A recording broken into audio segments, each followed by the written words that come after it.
Functional proteins are assembled in 4 different stages: primary, secondary, tertiary, and quaternary.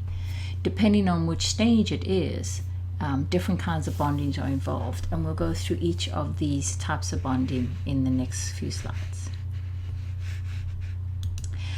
The primary structure is the assembly of the protein by linking together individual amino acids according to the instructions from your messenger RNA, which pass through the ribosome. And here you can see where that peptide bond is formed that we discussed in the previous cast between the individual amino acids. This peptide bond is formed on a ribosome.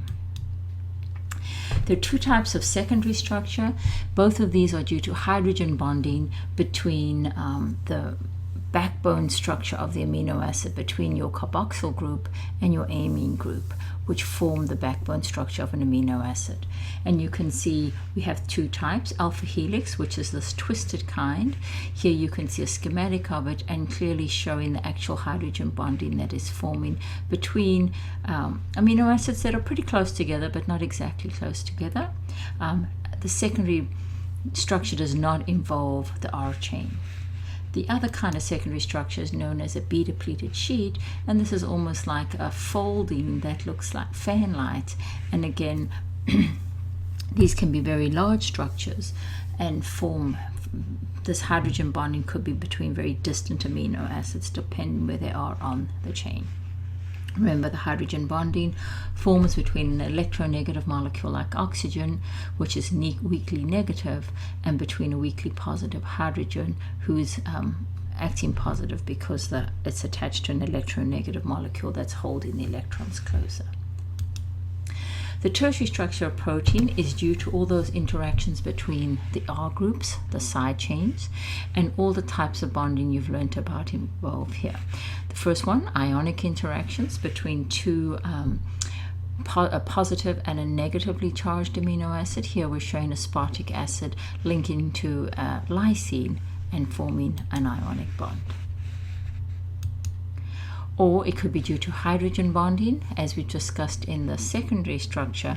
When you have the hydrogen bond, you need an electronegative molecule like an oxygen involved, and nitrogen, or just 2 oxygens. Here's showing that hydrogen bond.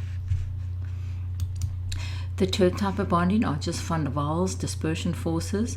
This mostly happens between your hydrophobic molecules such as leucine, isoleucine, and phenylalanine. These hydrophobic attraction between these long non-polar side chains that these molecules have. And finally, you have your disulfide bridges, which is a covalent bond between your cysteine amino acids.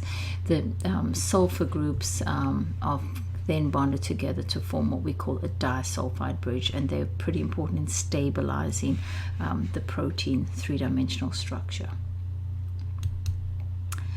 Just showing some representation you see of the 3D structure of a protein. This is triose phosphate isomerase, which is a very important enzyme in the pathway of glycolysis. And you can see this represented, and you can see how many amino acids are actually involved. This is the atom representation.